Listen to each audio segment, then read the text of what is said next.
Cats are known for being extremely agile creatures. Scientific research has shown that if you push a cat off of a fence, it'll spin itself in midair and almost always land on its 4 feet. Now, before your mind starts wandering on that particular subject, I just want to let you know I do not go around pushing cats off of fences, just in case you're thinking that. However, I have pushed quite a few household cats off of our kitchen cupboard. And believe me, they're not so agile when they go flying. And speaking of kitchen cupboards, a piece of toast has just freshly come out of the toaster. And it goes flying through to the air onto the kitchen floor. Not so agile at all. Madam Contest Chair, honorable judges, fellow contestants, fellow Toastmasters, and most welcome guests. I'm not suggesting that toast has feet and that they should be landing on those feet. That would be just plain stupid. And toast is really stupid. Now consider this scenario. Your toast has just popped out. You put your butter or your margarine, you spread it with a knife onto your toast. And then you spread it with your favorite condiment, jam, peanut butter, jelly, fluffle, whatever is your favorite.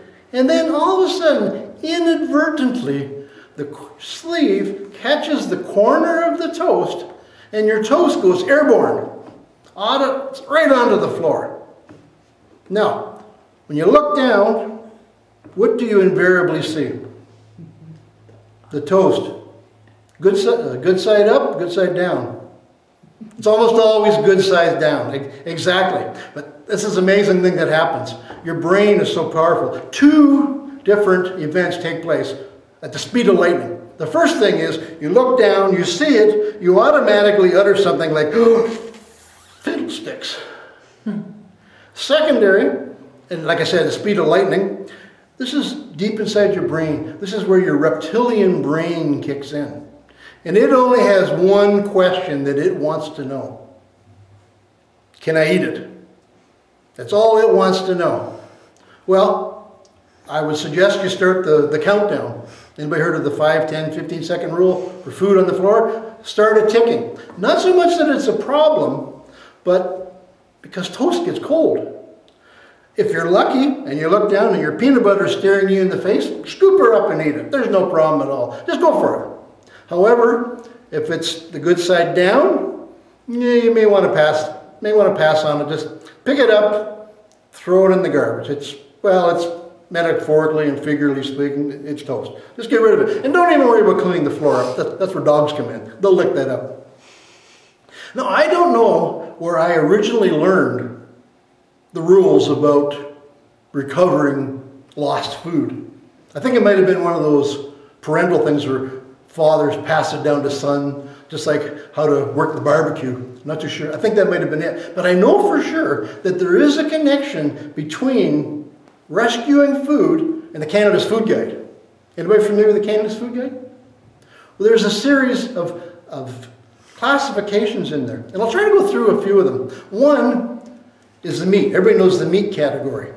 Well, if you drop some meat down below, 2 different rules come into play, and you have to be prepared for both of them.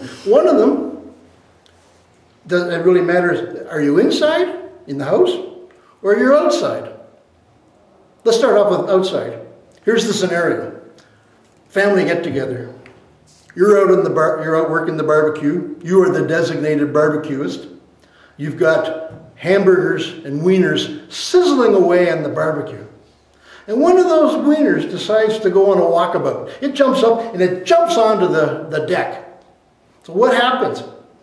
Immediately, you start the countdown. 1 steamboat, 2 steamboat. You're counting the seconds. But the other part of your brain is, your first thing you do is you look around. Did anybody see it fall? And that's important. Because if somebody did see it fall, if nobody saw it fall, then what you do is you reach over, you scoop that wayward weenie up, throw it back onto the barbecue, and then you mix it up with your tongue. So nobody actually knows where it was. Yeah.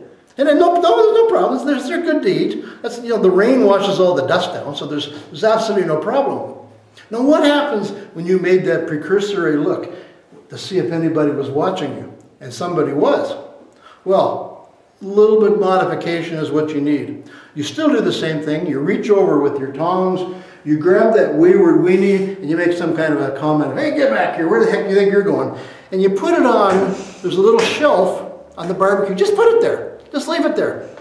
Then keep on cooking the other ones. Keep a sly look at what's going on. And when you notice that person no longer sees, scoop it up, put it back into the barbecue, and move it around again.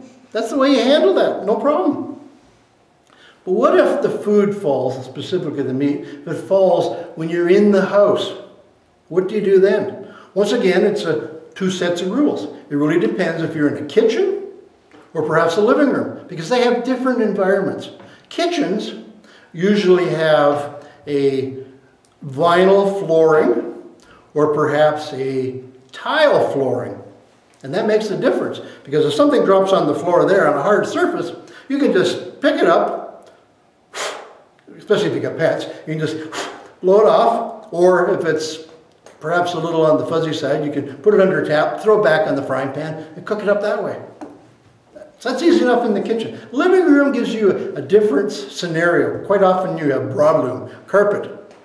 So when you scoop it up quickly, you look at it, if you see fur on it, you might not want to eat it. If it's only just carpet fibers, don't worry about it. Fiber is good for your diet.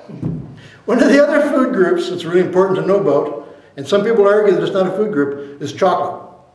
Here's the scenario. You're driving along in your car, you got a big sack of chocolate-covered almonds.